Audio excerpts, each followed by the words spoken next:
Kabuga Felicien wari ukurikiranwe uruhare rukomeye cyane muri jenoside yakorewe abatutsi mu 1994 yapfiriye mu bitaro by'i La Haye mu Buholandi, igihugu yarafungiyemo by'agateganyo mu gihe yarategereje ikindi gihugu kimwakira. Aya makuru yemejwe n'urwego mpuzamahanga rwashyiriweho gukora imirimo y'insigarira y'inkiko mpanabyaha IRMCT uyu munsi. Ni narwo rwari rwaramufunze kuva ubwo yarakurikiranwe uruhare muri jenoside. Perezida wa IRMCT Graciela Gatti Santana yategetse ko hakorwa iperereza kugira ngo hamenyekane amakuru y'ukuri ku cyateye urupfu rwa Kabuga Felicien, ashyiraho umucamanza Alphonse Rie kugira ngo ariyobore. Kabuga n'umwe muri ba ruharwa bagize uruhare rukomeye muri jenoside yakorewe abatutsi mu 1994. Yamaze imyaka 26 yihisha ubutabera, aho yakingirwaga ikibaba n'ibihugu byo mu burengerazuba bw'isi. Kabuga wahoze ari umushoramari ukomeye mu Rwanda yafatiwe mu Bufaransa muri Gicurasi 2020 akurikiranweho icyaha cya jenoside, umugambi wo gukora jenoside no gushishikariza abantu gukora jenoside.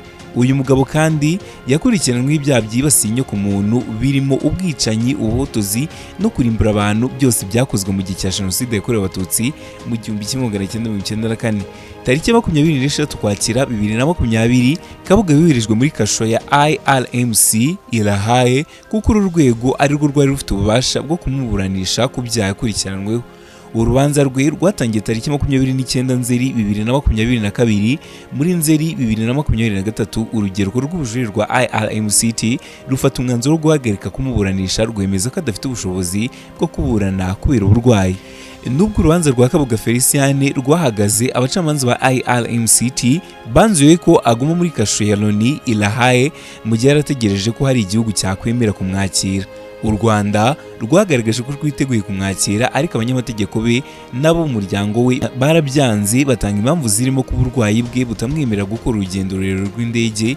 Kabuga rero yifuzaga gutura muri kimwe mu bihugu bibiri by'i Burayi birimo Ubufaransa, ariko rero byaramwanze. Ubuholandi nabwo bwagaragaje ko budashaka ko afungurwa, ko abugumamo. Ubushinjacyaha bwa IRMCT bwagaragarije uru rwego ko Kabuga nta mahirwe afite yo kwakirwa n'ibihugu yifuza kubamo, kubera ko ibyaha bya jenoside yakurikiranweho bimukura ku rutonde rw'abagomba kurindwa hashingiwe ku mahame yo kurengera impunzi n'amategeko y'u Burayi. Ubu bushinjacyaha kandi bwagaragaje ko kuba Kabuga yari amaze imyaka myinshi yihisha ubutabera, aba mu bihugu birimo kimwe mu byo yifuzaga gufungirwamo, aho umuryango we wamufashije kukigumamo binyuze mu guhindura imyirondoro, nabyo bimwambura amahirwe yo kwakirwa i Burayi. Igisubizo rwatangaga ni kimwe gusa, ko Kabuga yakoherezwa mu Rwanda aho kugira ngo akomeze abe umutwaro kuri IRMCT, kuko igihugu cyagaragaje ko cyiteguye kubahiriza uburenganzira bwe.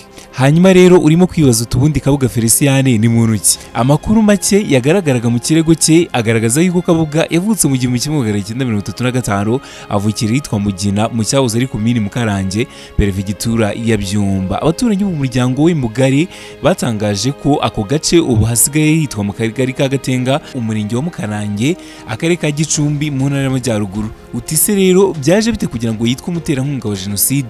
Kabuga rero yari umucuruzi ukomeye cyane wabanaga bya hafi n'umuryango wa Habyarimana Juvenal wari perezida w'u Rwanda. Yagize uruhare mu ishingwa rya komite y'agateganyo y'ikigega cy'umutekano w'igihugu, ayibera umuyobozi ndetse anaba umuyobozi wa komite nyobozi ya radiyo na televiziyo RTLM. Kabuga kandi yari umurwanashyaka w'ishyaka ryari ku butegetsi MLND rya perezida Habyarimana, ndetse n'umutwe w'urubyiruko wari urushamikiyeho waje no gushyira mu bikorwa jenoside. Kabuga kandi yari umuterankunga w'imena w'iyo mitwe yose, ndetse n'umuterankunga w'ibikorwa byayo byo gutegura, gutera inkunga no gushyira mu bikorwa jenoside yakorewe abatutsi. Ibikorwa rero byabaye imbaraga cyane hagati y'1990 n'1994. Inyandiko y'ikirego cye harahigira iti: mu bindi, uyu mugabo wibye urwango, irondabwoko no gutsemba abatutsi, gutoza umutwe witwaza intwaro no gukora urutonde rw'abantu bagomba kwicwa. Kabuga kandi avugaho gutegura, gushishikariza no kwitabira ubwicanyi mu gusohoza uwo mugambi. Niyo mpamvu rero kuva muri Mata kugera muri Kamena, ku itegeko rya Kabuga ku bufatanye na guverinoma y'inzibacyuho hamwe n'interahamwe, bahagarikiye banagenzura abayobozi b'inzego z'ibanze hamwe n'abaturage bishe abatutsi mu gihugu hose. Icyo kirego kandi kiti kuva muri Mata 1994 abo bayobozi hamwe n'uwo mutwe n'ingabo bategetse banitabira ubwicanyi bwibasiriye abatutsi n'abahutu batari bashyigikiye uwo mugambi mu Rwanda hose. Kabuga yarazi ubu bwicanyi, ariko rero ntiyigeze akoresha imbaraga ze ngo abuhagarike.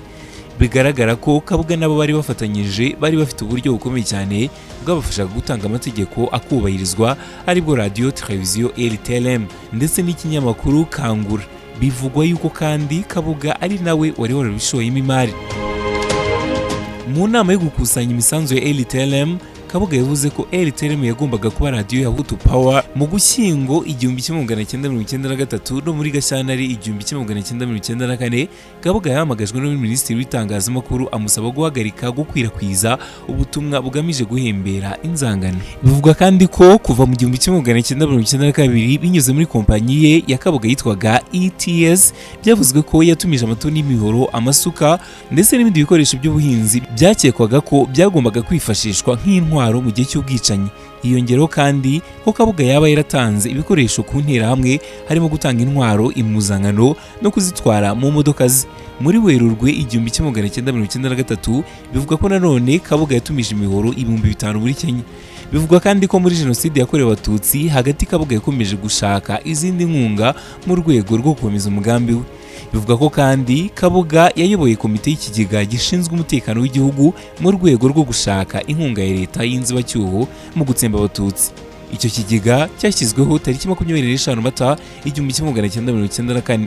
Raporo ikubiyemo ikirego cye ivuga ko kandi icyo kigega cyari cyarashyiriweho kugura intwaro, imyambaro ndetse n'imodoka byagombaga kwifashishwa n'interahamwe ndetse no gukwirakwiza intwaro hirya no hino mu gihugu. Kabuga kandi yagizwe umuyobozi wa komite y'agateganyo y'icyo kigega ndetse ni nawe wari wemewe nk'umusinyateri kuri konti z'ikigega. Hanyuma rero reka tuvuge ku byo kwihisha imyaka 26. Nk'uko bigaragazwa nk'inyandiko yemewe n'amategeko, Kabuga yasabye ubuhungiro mu Busuwisi tariki 22 Nyakanga mu 1994 kuri visa yemewe.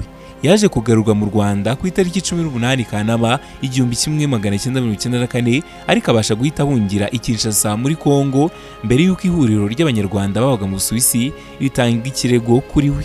Igihugu cy'Ubusuwisi cyishyura urugendo rwe n'abana be 7 ku mafaranga 21,302 y'Amasuwisi. Raporo ivuga yuko uretse ibyo, mbere yo kwirukanwa bigaragara ko yabashije kubona uko ajya muri banki yari iri i Geneve abasha kubikuramo amafaranga.